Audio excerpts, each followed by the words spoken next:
Good afternoon, everybody, and welcome to the Israel Brief, brought to you by Lay of the Land.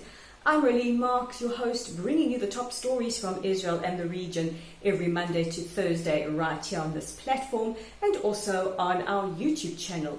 You can find us at the Israel Brief, and if you click on the big red subscribe button, you too can take the headlines from Israel out to the masses. So, on the subject of headlines, let's take a look at them.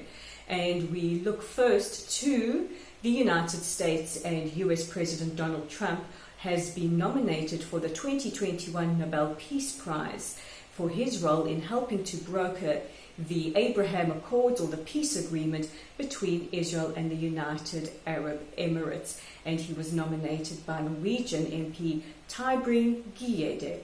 And while we're talking about normalization and agreements, let's talk a little bit more about what has been happening in Israel over the last couple of days. Yesterday, shortly after we went off air with yesterday's brief, it was announced that the African state of Chad could possibly be opening their embassy in Jerusalem. Now, this is according to Israel's Channel 12. However, officials in Chad have denied that.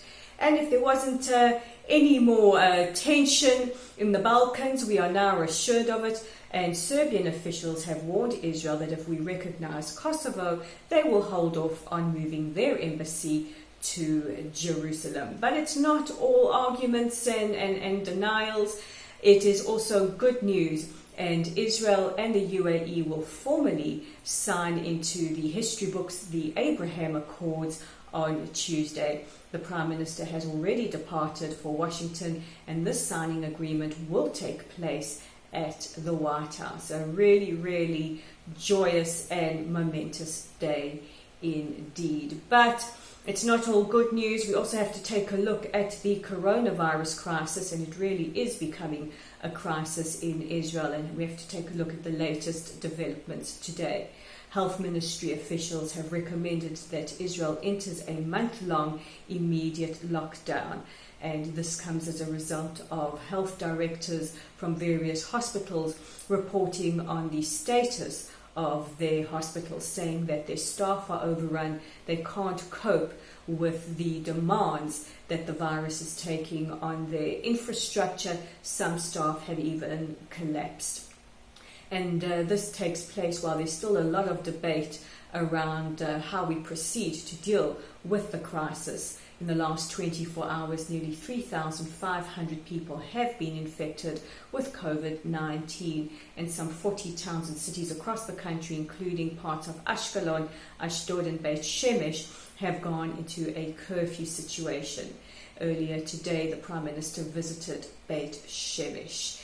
And this debate takes place as we approach the high holiday, starting with Rosh Hashanah next Friday night. And there are factions within the government, the ultra-Orthodox, who have said if we lock down, they will possibly pull out of this coalition government. However, we have other members of the Knesset saying that we may have no other alternative because we have to bring down the death rate and those numbers, and we certainly will keep you posted here.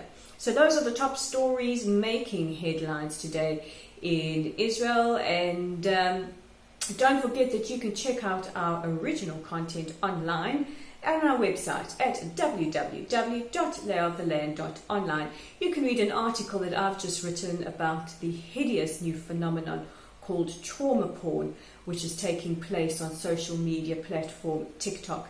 This is when young people are acting out videos on this platform pretending to be survivors of the Holocaust or the 9/11 terror attacks, and it's especially poignant as we are only 2 days away from the anniversary of those terror attacks, and even worse, committing suicide online. A very, very frightening phenomenon indeed. It's also posted to our Facebook page. While you're there, give us a like, give us a follow, share our content.